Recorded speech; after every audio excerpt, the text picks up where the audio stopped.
Hello, my lovelies. We are making a pulled pork for dinner tonight. So very basic again, just a big chunk of pork.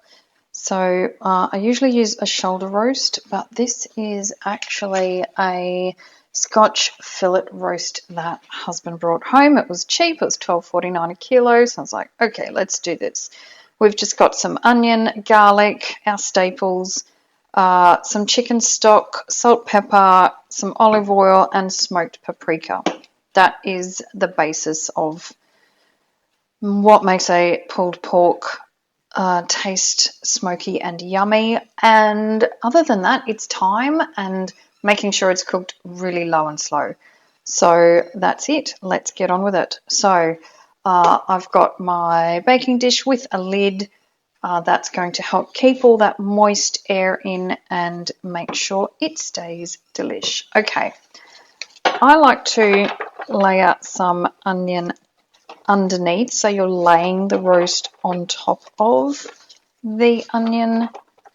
I don't know, I do it with lamb too, with garlic underneath lamb. I think it just helps that flavour sort of permeate the meat and it just comes through. All right. Now, seasoning. This is where the magic happens. So we have our pork. It's fairly kind of wet, really. So it doesn't really need to be oiled up. Good bit of salt, good bit of pepper. Now, ideally, I would have this on for 4 hours at about 150 degrees. I may see how it's going at about 3.5, because I'm running late, because I'm always running late, because I'm always busy. And I always underestimate how long it's going to take me to get myself into gear. Okay, smoked paprika. This is the magic stuff. I just love this. So, because, you kind of just want to push that seasoning onto the meat, because, the seasoning is a powder, the meat is moist. You want to just push it on, because this is the underside. I'm going to lay this down and then we're going to season the top. So this is going to be what is sitting on top of the onions. Alrighty. Look at all that. So you might look at that and think it's fatty. Pork is a fatty meat, and that is what is going to render down and make that meat nice and moist. All of that fat is going to basically sort of dissolve, go nice and soft, and that is what's going to make it tender and delicious. As long as you do it too slowly, if you cooked it too fast, it's going to sort of, I don't know how to describe it, it's sort of going to clench up and become tough and dry. Now, as I said, it's not the usual cut that I use, so, we're going to see how this works out. A little bit experimental. As long as it's low and slow, I can't see that it would go too wrong. So here we are, smoked paprika. I think smoked paprika is just, I know you've probably seen me use it in pretty much every recipe I've used. Smoked paprika. It is just amazing. And that is absolutely covered in it. Yeah. So we're going to push that down. The pushing is kind of like, when they say it's a barbecue rub or a rub, that's basically it. You're sort of rubbing it into, pushing it into, so it's going to coat it. You end up with it all stuck on your fingers, and that is fine. Just wash them off. Get on there. So, okay, I'm going to pause for a minute, wash my hands.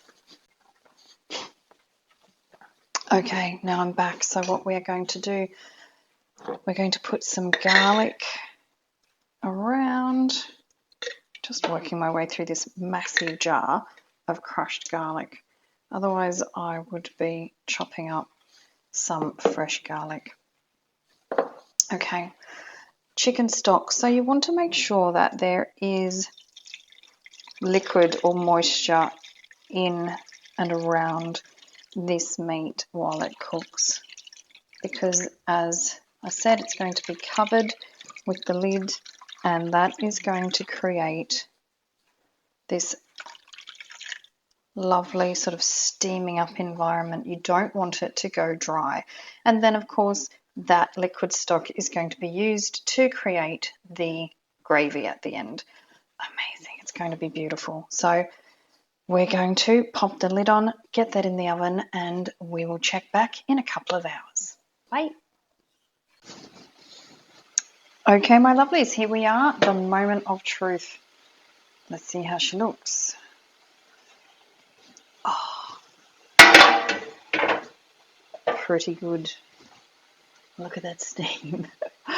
So you can see that all of the stock has, it's darkened. Let me get some more light on here. So you can see that it is looking pretty awesome. Try not to, I've got some chips cooking as well, so trying not to set my ring light on fire. But as you can see, it is looking pretty awesome. So it's been out of the oven probably for about 15 minutes, just sitting on the top. I'm going to let it rest, but I can see that it is pretty juicy and soft. Smells amazing. So I'm going to plate that up. I've got some coleslaw going. I'm doing some hot chips or fries, as you call them, and that is tonight's dinner. And I'm really looking forward to it now. I'll probably make a bit of a gravy with the stock and all of the onions that I've roasted in the stock, and I'll show you what it looks like at the end. Okay, bye.